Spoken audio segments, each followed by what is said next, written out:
Olá, tudo bem com vocês? Hoje, dia 161 da nossa leitura do Novo Testamento, nós vamos ler os capítulos 9 e 10 do livro de Hebreus. Vamos à leitura? Hebreus 9. Os sacrifícios no santuário, por causa de suas imperfeições, deviam repetir-se, mas o de Cristo é único porque é perfeito. Ora, também o primeiro tinha ordenanças de culto divino e um santuário terrestre, porque um tabernáculo estava preparado, o primeiro, em que havia o candeeiro e a mesa e os pães da proposição, ao que se chama o santuário.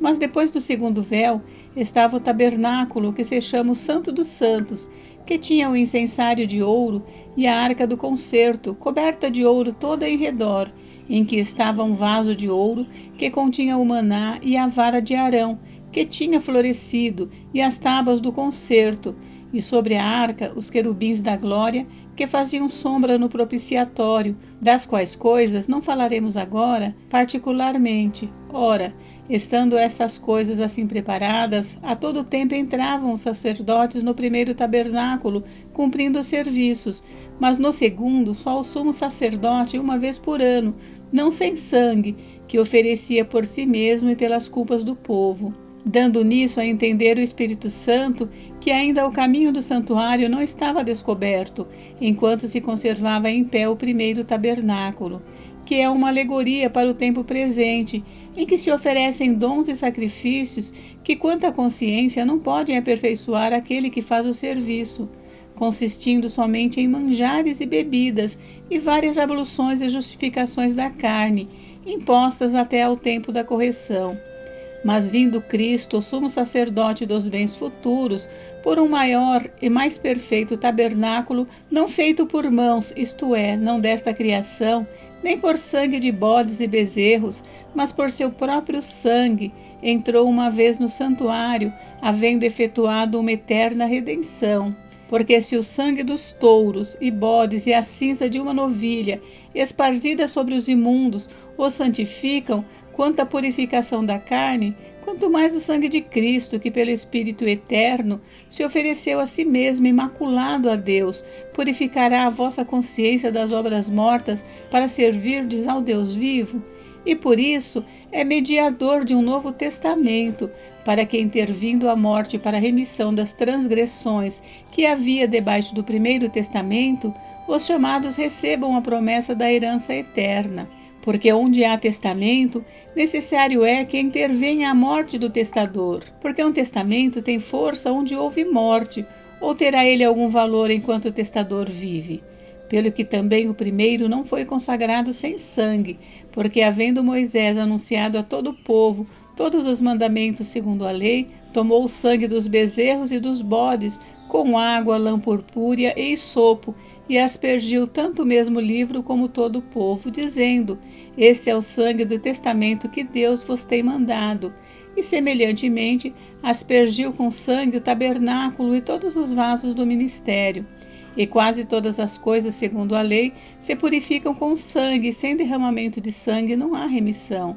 De sorte que era bem necessário que as figuras das coisas que estão no céu assim se purificassem, mas as próprias coisas celestiais com sacrifícios melhores do que esses. Porque Cristo não entrou no santuário feito por mãos, figura do verdadeiro, porém no mesmo céu, para agora comparecer por nós perante a face de Deus, nem também para si mesmo se oferecer muitas vezes, como o sumo sacerdote cada ano entra no santuário com sangue alheio.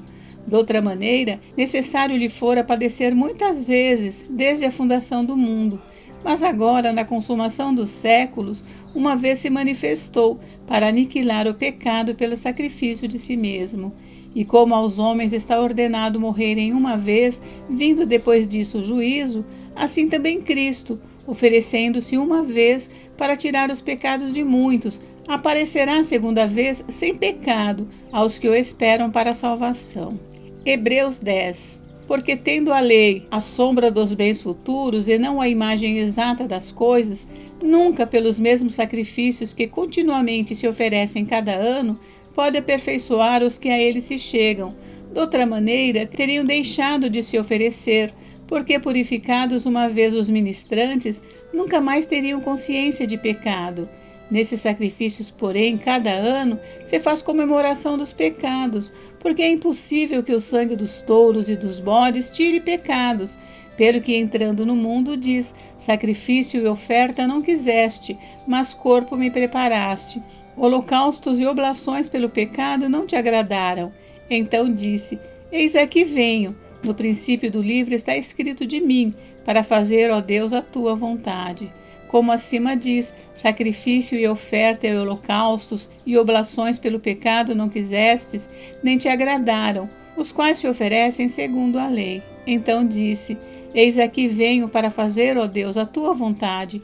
Tira o primeiro para estabelecer o segundo, na qual vontade temos sido santificados pela oblação do corpo de Jesus Cristo, feita uma vez. E assim todo sacerdote aparece cada dia, ministrando e oferecendo muitas vezes os mesmos sacrifícios, que nunca podem tirar pecados. Mas este, havendo oferecido um único sacrifício pelos pecados, está assentado para sempre à destra de Deus, daqui em diante, esperando até que os seus inimigos sejam postos por escabelo de seus pés. Porque com uma só oblação aperfeiçoou para sempre os que são santificados. E também o Espírito Santo nolo testifica, porque depois de haver dito, este é o concerto que farei com eles depois daqueles dias, diz o Senhor, porei as minhas leis em seu coração e as escreverei em seus entendimentos, acrescenta, e jamais me lembrarei de seus pecados e de suas iniquidades. Ora, onde há remissão destes, não há mais oblação pelo pecado. Exortação a perseverar na fé. Tendo, pois, irmãos, ousadia para entrar no santuário pelo sangue de Jesus, pelo novo e vivo caminho que ele nos consagrou, pelo véu, isto é, pela sua carne, e tendo um grande sacerdote sobre a casa de Deus, cheguemo-nos com verdadeiro coração, em inteira certeza de fé, tendo o coração purificado da má consciência e o corpo lavado com água limpa. Retenhamos firmes a confissão da nossa esperança, porque fiel é o que prometeu. E consideremo-nos uns aos outros para nos estimularmos ao amor e às boas obras, não deixando a nossa congregação, como é costume de alguns, antes admoestando-nos uns aos outros, e tanto mais quanto vedes que se vai aproximando aquele dia. Porque se pecarmos voluntariamente, depois de termos recebido o conhecimento da verdade, já não resta mais sacrifício pelos pecados, mas uma certa expectação horrível de juízo e ardor de fogo que há de devorar os adversários. Quebrantando alguém a lei de Moisés, morre sem misericórdia, só pela palavra de 2 ou 3 testemunhas. De quanto maior castigo cuidais vós, será julgado merecedor aquele que pisar o Filho de Deus, e tiver por profano o sangue do testamento, com que foi santificado, e fizer agravo ao Espírito da graça? Porque bem conhecemos aquele que disse, minha é a vingança, eu darei a recompensa, diz o Senhor. E outra vez, o Senhor julgará o seu povo. Horrenda coisa é cair nas mãos do Deus vivo.